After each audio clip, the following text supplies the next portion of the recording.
Për rindërtimin. Tani, a është i qeverisë tuaj ajo banda që mori përsipër të shëmbi një pallat të tërë në zonën e kombinatit me justifikimin se ishte prishur nga tërmeti, ishte dëmtuar nga tërmeti, mbasi e prishën i lanë qelë të hapur banorët e asaj zone, votues të Partisë Socialiste. Dhe çfarë ndodhi pasi u shëm tërmeti? U dha leje për një pallat tjetër dhe kujt ju dha? Abules të Erjon Veliajt. Dhe ai pallat, ajo pronë që ja dhat Abules, duke hequr njerëzit nga shtëpiat e tyre nëpërmjet hajdutëve tuaj, është sot e konfiskuar. Atje ku populli ka tragjedi, ju shifni fitime përfitime financiare. Dhe kjo është likësia më e madhe e kësaj mazhorancë. Dhe nuk është era e parë për Izvërtetës. Në një tragjedi tjetër në një shkollë, ku një fëmijë humb jetën, ju e përdorët përpara zgjedhjeve elektorale për të mbyllur TikTok-un. Aty ku ka tragjedi, ju shikoni se si të përfitoni, qoftë nga ana financiare, qoftë nga ana elektorale. Kjo është likësia dhe fytyra e vërtet e të majtës që ju përfaqësoni. Gjithashtu, ushtari Suelit tha diçka shumë interesante, që duhet parë me shumë vëmendje.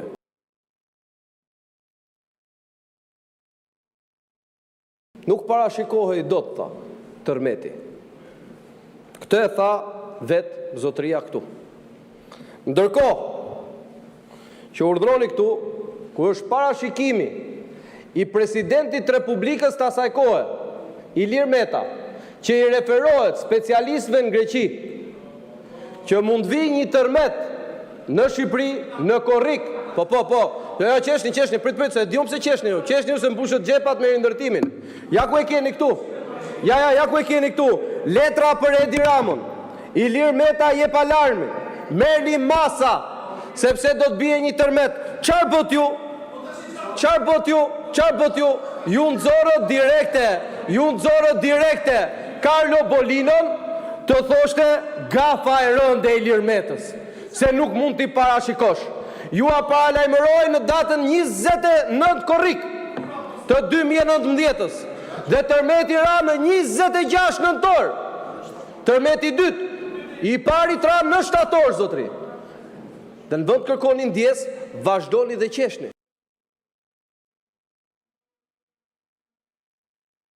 Dhe çfarë ka ndodhur? Një gjë që ju nuk e mohoni dot. Presidenti i Republikës ka çuar një dokument konkret Ministrisë Mbrojtjes, e cila ka kthyer përgjigje. Pyetja e presidencës ishte: a kemi ne resurset mjaftueshme për të përballuar një tërmet? Dhe përgjigja e Ministrisë Mbrojtjes ishte që i kemi të gjitha mundësit për përballuar çfarë do lloj tërmeti. Dhe çfarë ndodhi, ju s'kishit as qend për të shkuar atje. Edhe tenderin e qendve e kishit vjedhur. Dhe personi që i është marrë me tenderin u arrestua.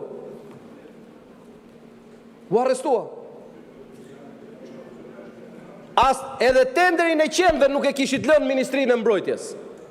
Pa e marrë. Kjo është e vërteta e rindërtimit. A është e vërtet sot që xhabaftët po kontrollojnë në zonën e Vorës se kush merr shtëpia dhe kush nuk merr shtëpia? A është e vërtet që keni sot në prokurori qytetarë të cilët janë atje në gjyq, sepse në shtëpiat e tyre ka shkuar dikush që s'është prek fare nga tërmeti, që keni bërë qoka me ato shtëpia? Ja u keni dhënë patronazhistëve tuaj, ja u keni dhënë miqve tuaj, ndërkohë që qytetarët janë sot akoma në qelë të hapur, përfshi banorët e kombinatit, përfshi banorët e Vorës, përfshi banorët e Durrësit, dhe ju zgërdhiheni prapë këtu. Se nuk ju intereson, ju atje ku ka tragjedi, ju shikoni mundësinë për përfitime financiare. Shikoni mundësinë për përfitime elektorale. Çfarë vlere ka të vish dhe të diskutosh këtu? Kur kishte ministrin Shpar këtu që mohonte sy më sy. Një nga vjedhjet më monstroze, Tigri 1 dhe Tigri 3 i Lubis, që po t'i bleje kushtonin 15 milion euro, por jo, ju do e bëshit në i form tjetër. 60.000 euro dita ju shkoj 60 milion euro. Dhe janë ndezur një dit apo 2 dit. Kush mban përgjegjësi për ato para? Do ja kthej njëri qytetarëve shqiptar ato para? 0 lek. 0 lek dhe 0 përgjegjësi. Ku është sot Belinda Balluku që të vit mbaj përgjegjësi? Që nuk shkel në parlament? Që nuk vjen të vit mbroj veten, se qartazi nuk e mbroni dot më ju. Pse nuk vjen sot t'japi përgjigje ajo, ç'di ky këtu për këto punë? Ato i ka bërë ajo. Ky s'ka ç'a t'japi llogari. Ky s'di për ç'a t'japi llogari përpara, me të gjitha hordhiqet që janë bënë atë ministri.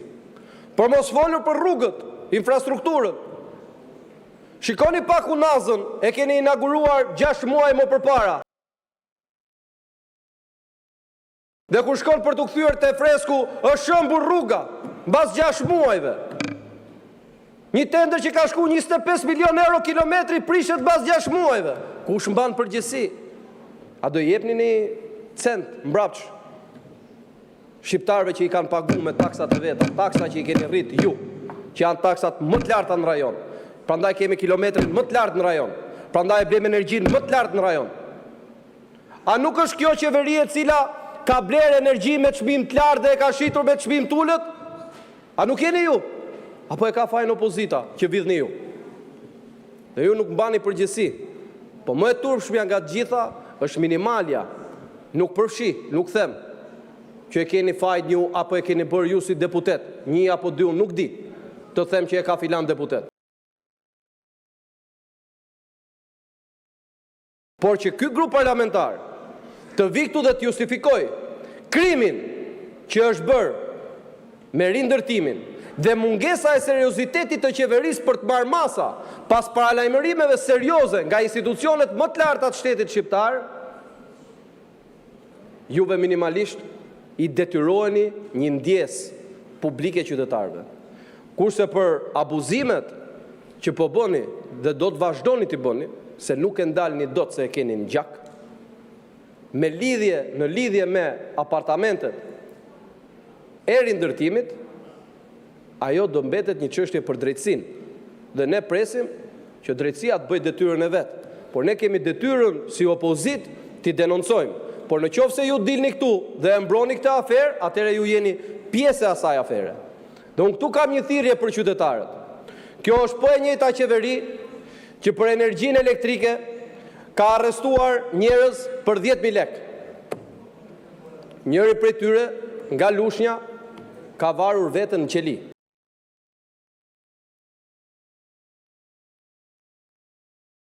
Sepse arrestuat për 10.000 lek. Ndërkohë, institucionet shtetërore, a ka nej borxh OSHE-ja? Sa 10 qindra miliona euro borxh ka OSHE-ja për shkak se abuzojnë? Po këto ju nuk ju interesojnë, sepse ju nuk ju intereson fare se çfarë ndodh me qytetarët, se çfarë ndodh me këtë vend, përsa kohë ju keni mundësinë ta mbani pushtetin dhe të mbani jashtë burgut kryetarin tuaj Edi Rama. Për ju ka 0 vlerë interesi qytetar. Për ju ka vlerë vetëm interesi i pushtetit. I mbajtjes pushtetit me çdo formë dhe me çdo mënyrë. Ndaj nuk ka shumë vlerë të diskutosh këtu. Po vim dhe diskutojmë vetëm për hir të kuvendit dhe çfarë përfaqëson kuvendi. Se me një mazhorancë që refuzon të shikojë të vërtetën në sy, me një mazhorancë që mbron krimin, me një mazhorancë që fle me krimin, me një mazhorancë që pastron paratë e krimit, me një mazhorancë që nuk lë asnjë hapësirë dhe asnjë mundësi për askënd që të bëjë detyrën e vet, siç i takon me ligj, për një mazhorancë që ngren kartonat për të penguar drejtësinë, që të ndaloj Belinda Ballukun dhe Edi Ramën,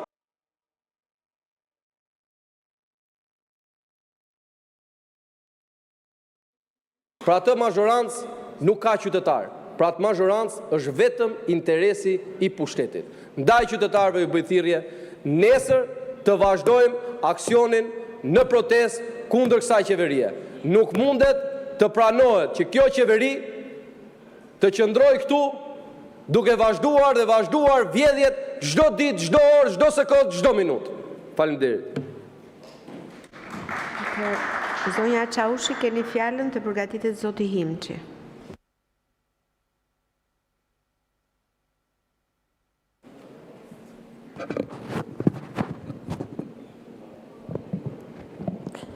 Sa fjalimi bukur që ishte, apo jo, qa frymëzimi që kishte këtë herë, qa GDP-a, po. Bukurosh mall të madh paske për zonjën Balluku, por ta siguroj që ti lutesh Zotit edhe disa seanca mos të vi zonja Balluku, se po erdhi ajo, s'do gjesh vrim ku të futesh o lumat, se është e vjetër ajo, ti trego ato historit me tezën e me Fariun, më bukur nga gjitha ajo. Ato doktorët i di më mirë ti se të kanë hyrë në punë aty te familja jote, s'po i hy asaj historie. Të dashur qytetarë, sot kemi përpara një projekt ligj që në çdo vend normal do të ishte thjesht një lajm i mirë për qytetarët. Investim në energji, në rrjet dhe në sigurinë e furnizimit. Po prito bukurosh ta mbaroj ju, mendoje çat GDP-n, mendo fjalimin çoja çat GDP-s dhe ma jep replikën. 35 milion euro për të forcuar sistemin elektrik në veri të vendit, pas tërmetit të vitit 2019.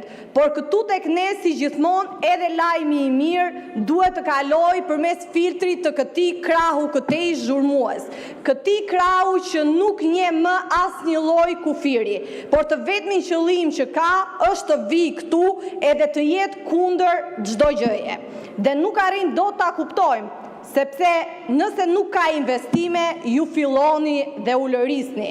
Nëse ka investim, thoni pse tani u kujtuat? Nëse ndërtohet një stacion, kundërshtoni pse ndërtohet. Nëse nuk ndërtohet, thoni pse nuk ndërtohet. Ju keni qenë dhe keni pasur çdo mundësi të bëni, por nuk bët asgjë të nderuar. Pra në çdo rast keni të njëjtin refren, në çdo rast e njëjta politik e vjetër, zhurma.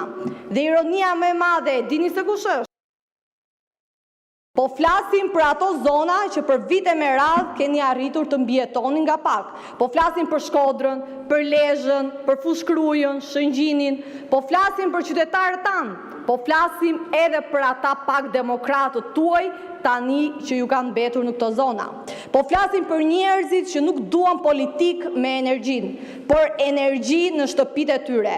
Po flasim për familje që kërkojnë një gjë shumë të thjeshtë, dritë pa ndërprerje. Por për ju edhe energjia elektrike kthehet në debat politik. Për ju edhe transformatori bëhet debat, edhe në stacioni bëhet konflikt, edhe investimi bëhet problem. Ju nuk jeni në anën e zgjidhjes, ju nuk jeni në anën e qytetarëve, jeni në anën e bllokimit të çdo gjëje që ecën përpara. Jeni në anën e zhurmës.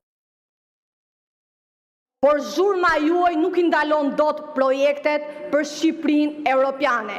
Ju mund të jeni në të shkëlqyer në ato zhurmë që bëni, por zhurma nuk dalon dot Shqipërinë në rrugën e saj. As zhurma, as tymi, as ajo revolta, as ato goditje që ju bën ti atyre punojësve të policisë së shtetit, i ka mbijetuar Shqipëria këtyre, i ka mbijetuar edhe atit gërdecit tuaj, me kohë të tëra me radhë, dhe për këtë mbijetesë Shqipëria e ka treguar në 11 maj. Prandaj, ky është një projekt i rëndësishëm për atë zonë. Ajo zonë ka nevojë për përmirësime dhe ju përpiqeni me çdo kusht t'i bllokoni, por nuk e arrini dot të nderuar, sepse sa më shumë përpiqeni t'i ndaloni, aq më shumë Shqipëria ecën përpara. Dhe qytetarët tanë këtë e kuptojnë shumë mirë. Ata nuk kanë nevojë për debatet tuaja, ata kanë nevojë për një gjë shumë të thjeshtë, energji të qëndrueshme, shërbim të mirë dhe shtet që funksionon. Qytetarët e dallojnë shumë mirë kush ndërton rrjet elektrik dhe kush ndërton rrjet zhurme, i cili nuk mbaron kurrë në këtë sallë dhe nuk ka për të mbaruar ndonjëherë sa tjetë Sali Berisha edhe këta bukuroshët. Me ose pa këta bukurosh, Shqipëria do të vazhdoj përpara. Tani nderuar bukurosh, eja këtu dhe bëja replikën tënde që ta ka sjell ChatGPT-ja. Lutem truaj me tikën.